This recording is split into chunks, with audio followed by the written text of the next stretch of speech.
आकाशवाणी औरंगाबाद. वैभवी जोशी ठळक बातम्या देत आहे. जम्मू काश्मीरमधल्या अनंतनाग जिल्ह्यात सुरक्षा बलाचे जवान आणि दहशतवाद्यांमध्ये झालेल्या चकमकीत 3 दहशतवादी ठार झाले. काल रात्रीच्या सुमारास ही चकमक झाली.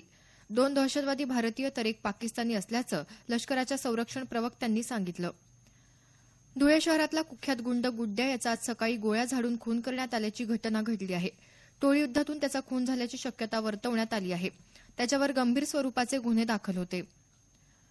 लष्कर-ए-तैयबा या पाकिस्तानी दहशतवादी संघटनेचा संशयित हस्तक सलीम खान उर्फ अबू अमर याला काल मुंबई विमानतळावर अटक करण्यात आली. सलीम खान याच्या विरोधात लुकआउट नोटीस जारी करण्यात आली होती. 10वीच्या पुरवणी परीक्षेला आजपासून सुरुवात होत आहे. येत्या 2 ऑगस्टपर्यंत चालणाऱ्या या परीक्षेला राज्यभरातून 1,17,680 विद्यार्थी बसणार आहेत. मराठवाड्यात काल परभणी, बीड, नांदेडसह अनेक भागात पाऊस झाला. परभणी जिल्ह्यात जिंतूर तालुक्यात काल दिवसभर पाऊस सुरू होता. परभणी शहर परिसरात सायंकाळनंतर सुमारे तासभर पाऊस झाला. बीड जिल्ह्यात काल सर्वदूर पावसानं हजेरी लावली. नांदेड जिल्ह्यात दुपारच्या सुमारास पुन्हा मुसळधार पाऊस झाला. औरंगाबाद शहर आणि परिसरात मात्र पावसाच्या तुरळक सरी कोसळल्या. हिंगोली जिल्ह्यात वसमत तालुक्यातही काल समाधानकारक पाऊस झाल्याचं वृत्त आहे. या पावसामुळे खरीप पिकांना जीवदान मिळाल्याचं शेतकरी वर्ग सुखावला आहे.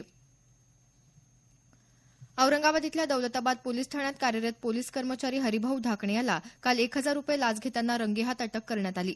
दारू विक्री प्रकरणी एका ढाबा मालकाविरोधात न्यायालयात दोषारोपपत्र दाखल न करण्यासाठी त्यानं ही लाच मागितली होती. लाचलुचपत प्रतिबंधक पथकानं काल पोलीस ठाण्यात सापळा रचून त्याला अटक केली. संक्षिप्त बातमीपत्र संपलं. आमचे यानंतरचं बातमीपत्र दुपारी 1 वाजता.